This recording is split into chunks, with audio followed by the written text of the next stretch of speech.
Hi guys, I hope you're having a beautiful day as always. Today is a little bit of a different video, something that I've really felt a call to want to film for a little bit. And this week is the National Infertility Awareness Week, where people decide to open up and normalize the discussion about women and men's health and infertility issues and their stories. So I thought I would share mine with you guys. If for some reason you're uncomfortable with this topic, I completely understand, and you can click away. No hard feelings. I completely get it.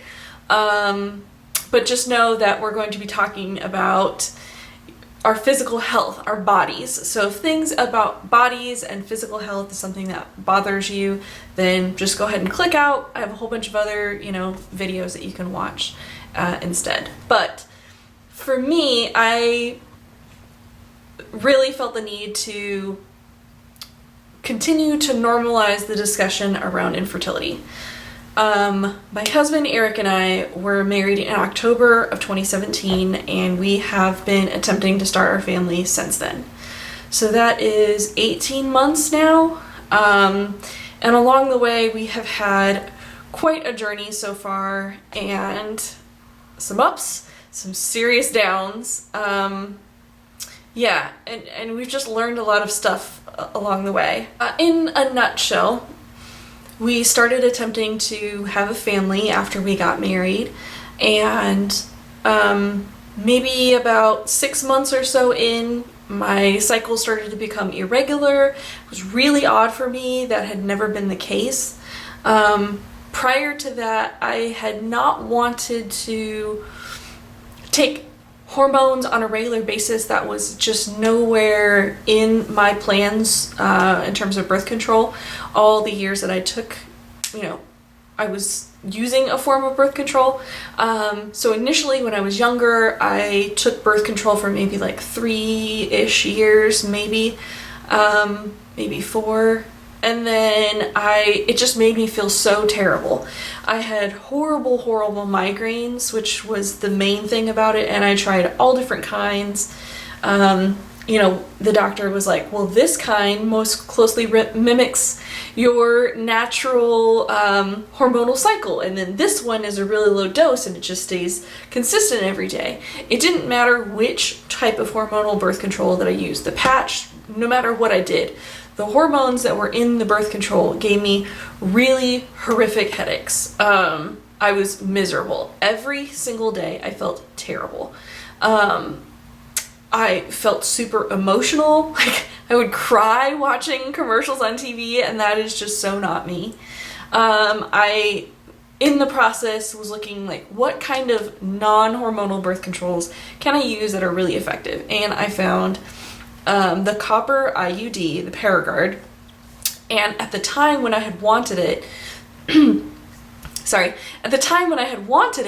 the FDA had not approved it for use in women who had not already had children. And I was so frustrated with that because I was like, I'm trying to not have kids right now. Family planning is going to be my future. I want to have children when I want to have children, and this is my body, and I'm going to make that choice.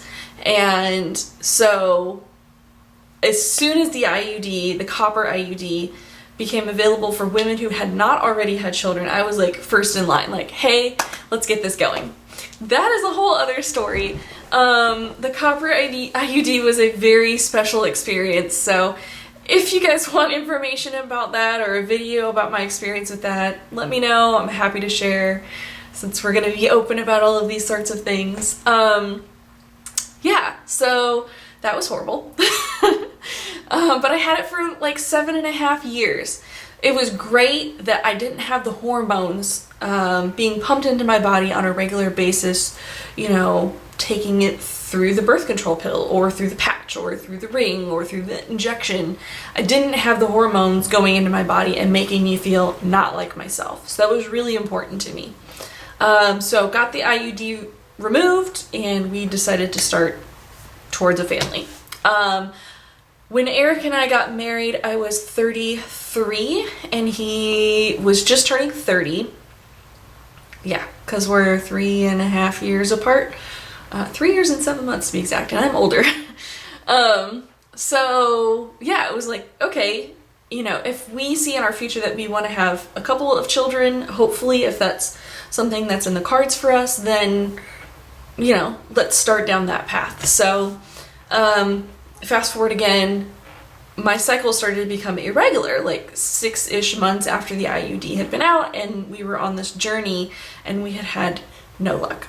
I had started to track ovulation and things like that because it's like, is something really wrong here? I wasn't getting any strong positives, so I knew something was off, and Erica and I talked about it, and it was like, okay, time to go visit the doctor. Usually they say give it a year, kind of based on what your age is, and at that point I had turned 34, and they usually say give it a year, but typically if you're over 35 they say give it 6 months and then come on in. So I was 34 and I was like, something's not right here. My body's not, something's off.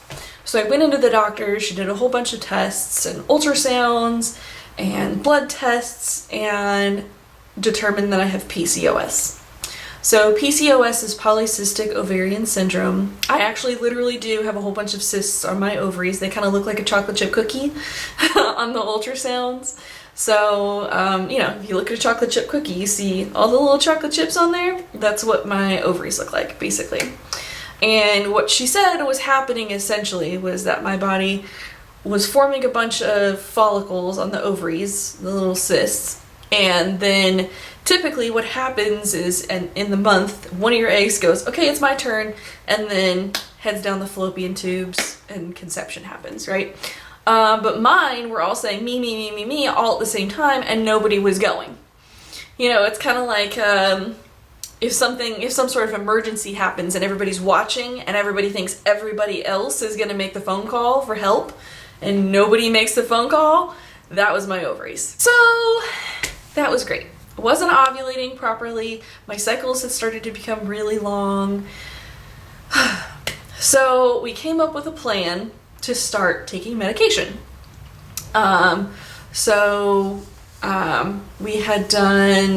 We started in the summer of 2018, did 2 medicated cycles, which I can go over if you guys want to talk about medications I've taken and how that all worked and tracking things and the protocol that the doctor had put forth for me. I'm happy to do that as well. We got lucky on our second cycle. So we had our first medicated cycle July to August, and then our second cycle from August to September, and in that we conceived, finally.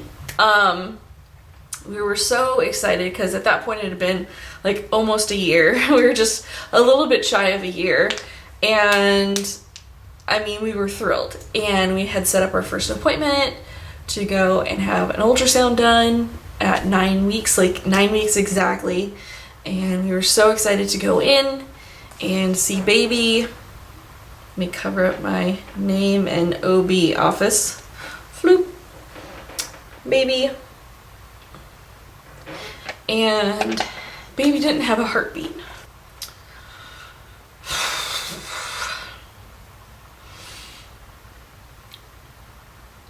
Part of the difficulty in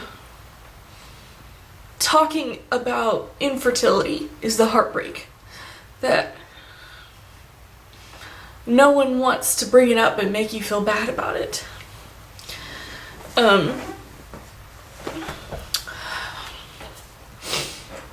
No one wants to bring those emotions to the table again. But they exist whether or not we're talking about them. So on Halloween 2018, we lost the baby. And that was really hard. That is a horrible experience I don't wish on anybody. And the emotional weight of all of it is just something terrible. Like, you were so close. And when we had gone in for the ultrasound, the baby had passed, based on measurements, like a week before. So my body had what was called a missed miscarriage. It didn't recognize that the baby had passed. So yeah, that was horrible. I can go in more information and detail about how that all went down and how the process that we went through, all of that, at another time. But this story is about our journey. So we healed for a couple months from that, and then my cycle, of course, didn't return again. So that was really great. So I had to start taking medication again, and then we did 3 additional cycles on medication again: a January cycle, a February cycle, and a March cycle for 2019. So we've done 5 medicated cycles and had a miscarriage and nothing. So right now we are in the process of seeing a fertility specialist. We have an appointment with them in the middle of June, so I'm happy to update you guys kind of what the results of that are. I decided to take just a mental break. I just needed a mental break from all of this because it's just a lot to handle. So I said April, May, probably June, probably not going to take any medication because it just takes a massive toll on your body. Physically, hormonally, emotionally, mental warfare. It's a horrible, horrible process to go through. The things that it does to you. It makes you gain weight, and then people comment about that. It makes you super emotional and moody, and it plays with your mind because these medications make you feel a certain way, but you're not. And it's just really bad. So in April, I went and did, the beginning of April of 2019, I went and did a histosonogram, saline histosonogram, an HSG test, basically, where they take, and what they're checking for is that none of your fallopian tubes are blocked, because if your body's releasing eggs, but your fallopian tubes are blocked, then they're not getting through. They're not getting to the party. So checked that out. Both were perfectly clear. It also checked for like scar tissue or anything funny going on in the uterus. Nothing going on there. So perfectly clear. Of course, everything's fine, just nothing is happening. So, and I know people will probably be like, well, has Eric been tested? Yes. Eric went and did his test. He passed with flying colors. So I'm so grateful that he did, but the difficult part in this situation is that the burden of that falls on me. And I know that we're a team and we're together in this, so what I go through, he goes through. Because he has to deal with all of my emotions and everything. And he's so good and so loving and supportive. But, you know, you have sort of that guilt, like, I'm the one who's broken in this scenario. The stunning thing in all of this, and talking about awareness and infertility, is that so many people are going through this and they go through it alone and they suffer alone. And that has largely been us through this process as well.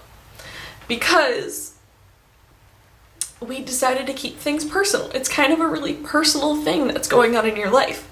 It's personal on one hand, but then on the other hand, like, everybody has stuff going on in their life. Like, some people have other health issues that they talk about openly. Other people just start a family naturally, and then they talk about openly, you know, oh, I'm due at this time and my kids have these activities going on and stuff like that. But we're just in the process of trying to start our family, and it's just been a really bumpy, long, rough road so far, and we don't know when the end is coming. And I turned 35 a couple weeks ago, which as a woman is like a huge marker in terms of fertility. Your percentage of chances every month of being able to conceive sort of rapidly declines. I'm on my way to 40, so this just all looks really promising for me. yeah, so it'll be interesting to see what the fertility specialist has to say. I don't know. You know, there's likely a lot more medication in my future. Yeah, we're open to taking whatever next steps, you know, are down the line for us. The shocking thing for a lot of people, including us, I don't know if it's like completely shocking, but a lot of people don't know is that this is not covered by health insurance. We have really great health insurance. This is not covered by health insurance. So we have spent thousands and thousands of dollars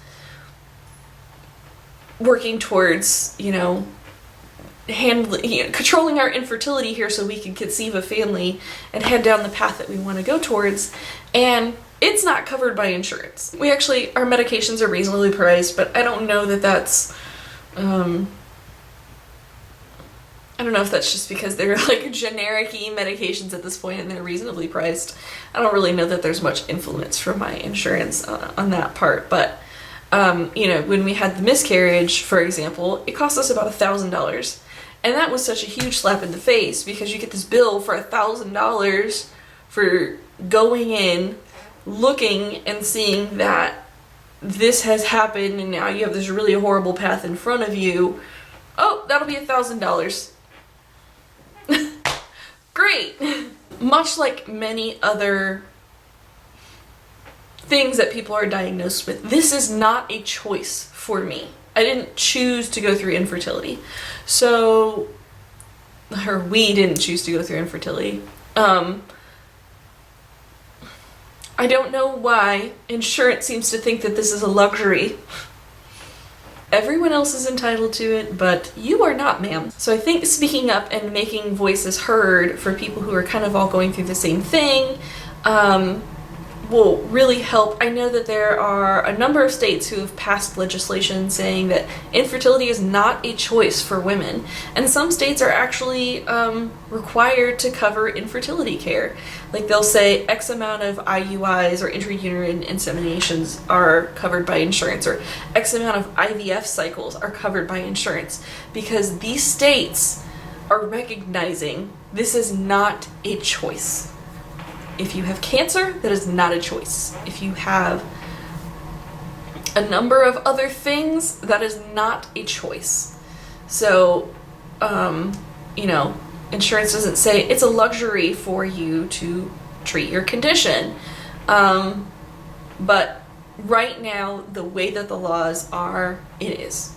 It's viewed as a second or third class thing for them to deal with, and they're not willing to cover or assist people on their journey. So some of the things that we have encountered along the way is people's discomfort with speaking about infertility, treating it as though it is a taboo topic.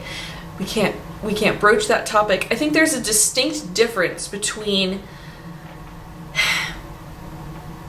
when you see people online and you're like, that person looks pregnant.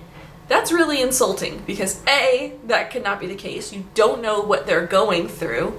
And B, you have no need to comment on somebody's body. Did they ask you for your opinion? No, they did not.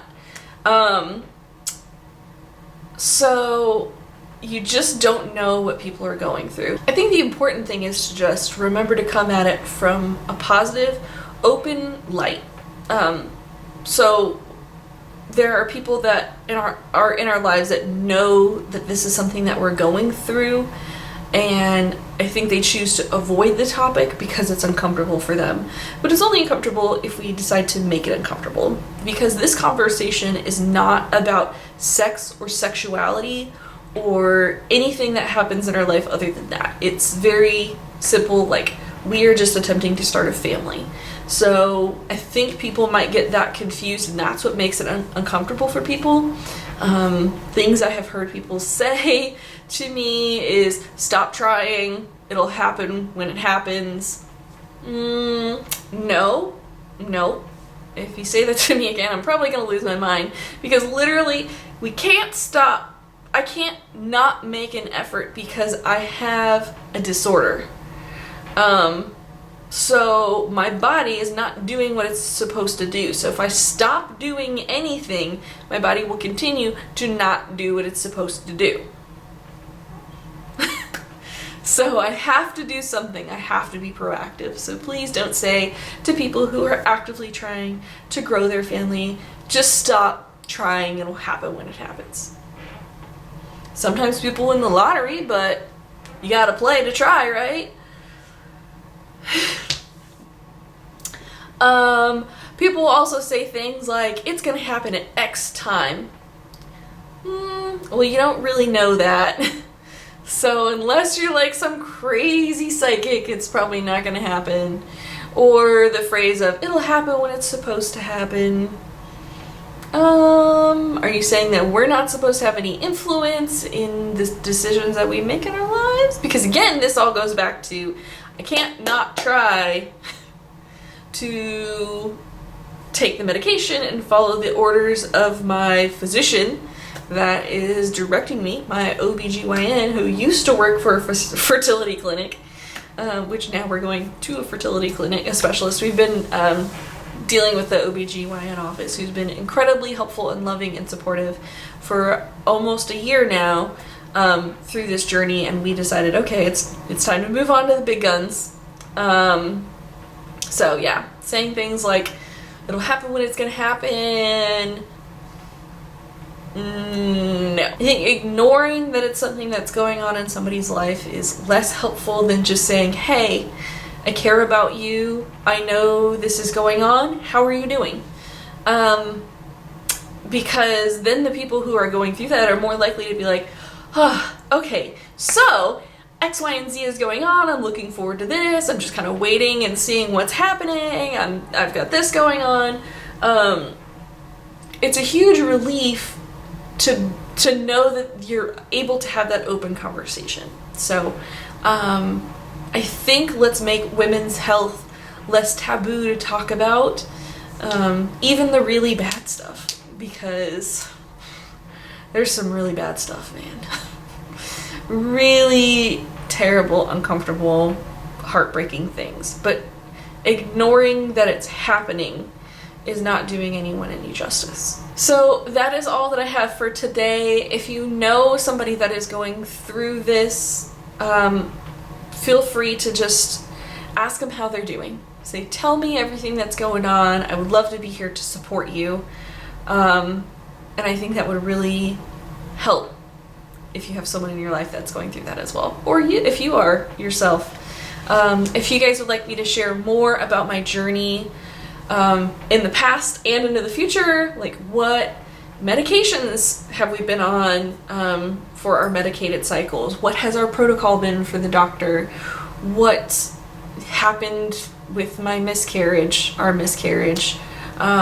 What is our plan going forward? If you want to know more about that, those topics, I'm happy to share those with you and our journey. Hopefully our journey has a happy end in sight. I just can't imagine that it's not going to. One way or another, we're gonna get where we want to go and grow our family. So hide your babies, hide your kids. I'm coming to steal them. Alright, so I'm gonna wrap it up. I have been rambling for a good long bit, just kind of telling you about what is going on in my life and something that is really important and prevalent in my world right now. So yeah, thank you all for being an ear to listen and a supportive high five out there through the process. I really appreciate it. If you know someone, again, reach out to them. I know there's some prominent YouTubers who have spoken out a little bit more about women's health recently. Dulce Candy 87, I think it is. She recently went through IVF and just posted some information about the IVF process that she's gone through. She just did egg retrieval, so props to her. She's gone through like 7 or 8 years of secondary infertility. She had her first child and then couldn't conceive again. And then Leanne says she has talked a little bit about her women's health issues that she's got going on with endometriosis. If you follow her on Instagram, she'll post like like a little snap on Insta stories or whatever. She posted one just this week, just the other day, talking about she had some testing done at the infertility doctor. They actually found out that she's not vaccinated for rubella. So, yeah. So it's starting to become more of a conversation that's out there. There are obviously YouTubers whose whole channels are dedicated towards growing their families. Midwest Mom, I think TTC. Yeah, there's Midwest Mom, Carissa and Brian. Carissa Barzee, she is a major advocate for the trying to conceive community, or TTC, and infertility awareness. So I really hope that they have some luck coming through. Those are some other channels that if you're kind of going through the same thing, you might want to gravitate towards them on YouTube. Alright, I love you guys so, so much. I hope you're having a wonderful day, and I will see you again very soon. Bye.